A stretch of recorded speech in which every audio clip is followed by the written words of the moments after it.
పల్నాడు జిల్లా చిలకలూరిపేట వైసీపీ టికెట్ను మల్లెర రాజేష్ నాయకుడికి ఇవ్వాలని కౌన్సిలర్ వైసీపీ నాయకులు డిమాండ్ చేశారు. గత 5 సంవత్సరాలుగా గ్రూపులుగా ఉన్న వైసీపీ నాయకులని ఒకే తాటి మీదకు తెచ్చిన వ్యక్తి రాజేష్ నాయుడు అని అన్నారు. స్థానికేతరుడికి నియమిస్తే సహకరించమని పార్టీకి రాజీనామా చేస్తామని హెచ్చరించారు. 12వ వార్డు కౌన్సిలర్ ఎడ్ల ఇంద్రాని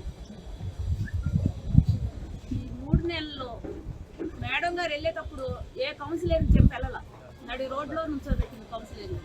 ఒక ప్రశ్నార్థంగా మిగిలిపోయింది. ఇక్కడ వర్గ పోరు ఎక్కువైపోయింది. దానికి కూడా మెదలకుండా నూరుకున్నాం. ఇక్కడ మీటింగ్ అంటే అక్కడ మీటింగ్ అని పిలిపేస్తుంది మమ్మల్ని. దానికి కూడా ఏది చేయలేక అర్థం కాకుండా వచ్చింది.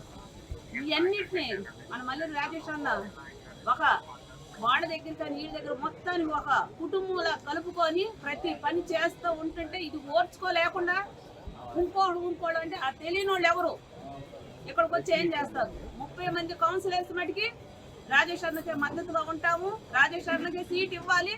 ఈ విషయం 2 రోజుల్లో చెప్పాలి. చెప్పకపోతే మటుకి మేము కౌన్సిలర్గా కూడా 30 మంది రాజీనామా చేస్తాం. ఇక్కడ ఎవరిని వచ్చినా కానీ ఇక్కడ మేము సపోర్ట్గా ఎవరు ఉండము. ముందుగా ఇక్కడికి విచ్చేసిన పత్రికా సోదరులకు అలాగే నా తోటి కౌన్సిలర్లందరికీ నమస్కారాలు.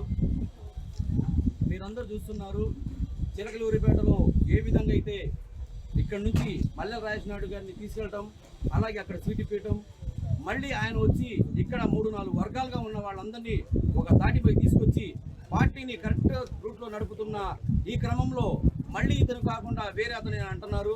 అంటే మీరు ఏ విధంగా అయితే అధిష్టానం చేస్తుందో మాకు అర్థం కావడం లేదు. ఇక్కడ ప్రజాప్రతినిధులుగా చాలామంది జెడ్పీటీసీలు, ఎంపీటీసీలు, కౌన్సిలర్లు వీళ్ళందరూ ఉన్నారు. ఎవరి అభిప్రాయం కూడా తీసుకోకుండా మీ ఇష్టం వచ్చినట్టు మారుస్తూ ఉంటే చిలకలూరిపేటలో గెలవాలనా ఓడిపోవాలనా ఒక్కసారి మీరందరూ ఒకసారి ఆలోచించండి. పెద్దలందరూ